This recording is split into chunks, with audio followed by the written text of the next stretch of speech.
Okay, we've got a Yamaha V6 200 outboard. It's got a really bad water line or some kind of debris line around the engine. So we're going to see what Acrylic-Werks can do for it. So go ahead and give it a shot.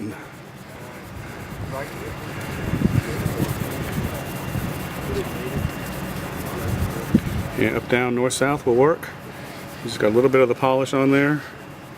We're just going to do a small area here so you can see the difference rather than doing the whole thing. I'm actually going to use this boat in the show in a couple of weeks, so I don't want to do everything on the boat. But I can see already he's gotten that off.